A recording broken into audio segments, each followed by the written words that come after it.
Something is lying in the dirt, motionless, bitten, broken, surrounded. Most creatures in this moment would give up. This one doesn't know how.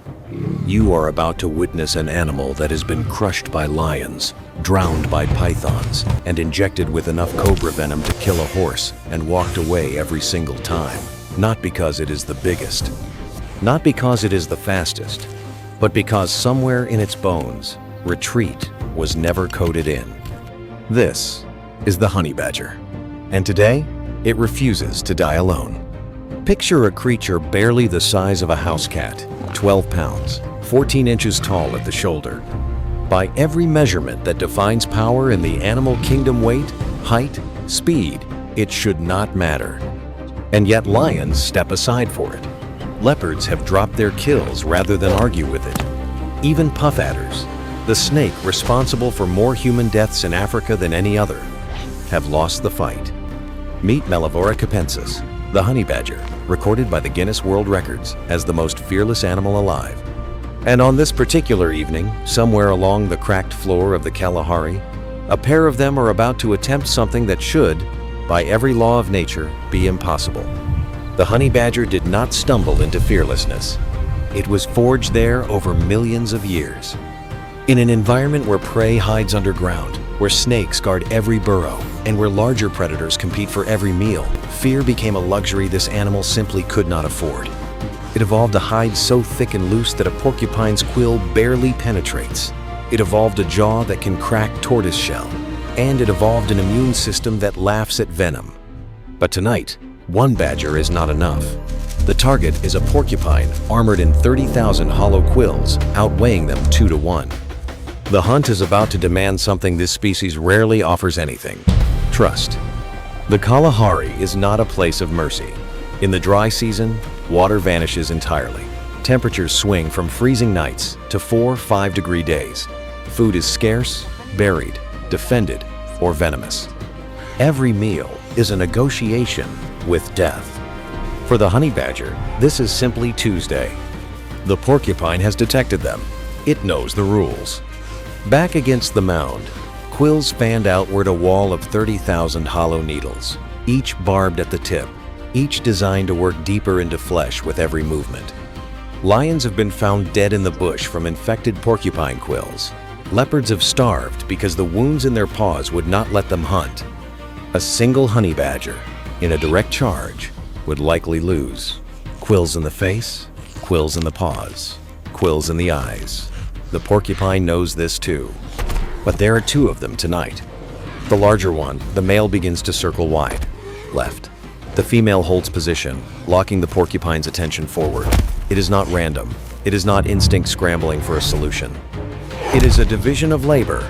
Simple, brutal, effective. The porcupine's rattle intensifies that hollow, bone-dry shaking of quills that warns predators across the savanna. Its feet stomp. It stamps its warning into the earth like a drumbeat. In the past, that sound has stopped lions mid-stride. The honey badgers don't even pause. Some creatures hear danger and freeze. These 2 hear it and accelerate. The decision is made in under a second. The male bursts right fast, low, silent. The porcupine pivots to track him, and that is the mistake. Because the moment its back is no longer fully covered, the female strikes not at the quills, but at the one unarmored patch below the haunches, at the soft skin near the hind leg. The porcupine erupts. It bucks, drives its body backward, and rams the female into the earth. Quills punch through her thick, loose skin, but that skin, nearly 6 millimeters of rubbery hide, works like armor. The barbs catch, hold, and then slide. She twists free, rolls, and lunges again, without a moment of hesitation. Meanwhile, the male attacks from behind. He is inside the quills now, beneath the frantic swinging, jaws driving for the base of the spine. The porcupine spins. A quill, 8 inches long, punches straight through his left forepaw. He bites harder. This is the part that separates the honey badger from almost every other predator on the planet. It is not that it does not feel pain, it does. Studies on its nervous system confirm normal pain receptors, normal injury response. But where other animals interpret pain as a signal to retreat, the honey badger seems to interpret it as information and then overrides it entirely. The hunt is 8 minutes long. The porcupine is powerful, desperate, and dangerous to the last breath. The badgers take turns, one pressing, one recovering. They are methodical where they could be reckless, patient where everything in their nature says strike. When it ends, the female has 11 quills in her skin. The male has 3, including the one in his paw, which he will pull free with his own teeth before the night is over. They eat together, quietly, without ceremony, as if they have done this before, and they have.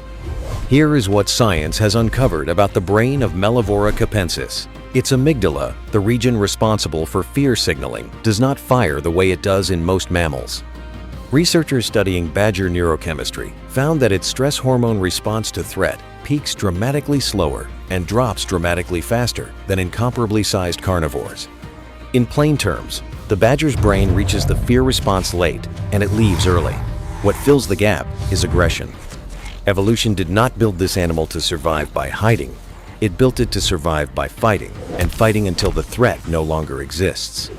Retreat, in the honey badger's evolutionary history, led to starvation. Every food source in its environment was guarded by something more powerful. So over millennia, the timid ones died, and the ones who lunged forward they ate. As for venom resistance, its body produces a mutated form of the nicotinic acetylcholine receptor, the same receptor that snake neurotoxins target to paralyze prey. In the honey badger, that receptor simply doesn't bind the toxin the same way. A black mamba's bite will drop it. But within hours, sometimes minutes, it wakes up, shakes its head, and resumes the hunt. It is not immune to death. It is simply deeply, chemically, evolutionarily reluctant to accept it. And tonight, for the first time, it did not have to fight alone.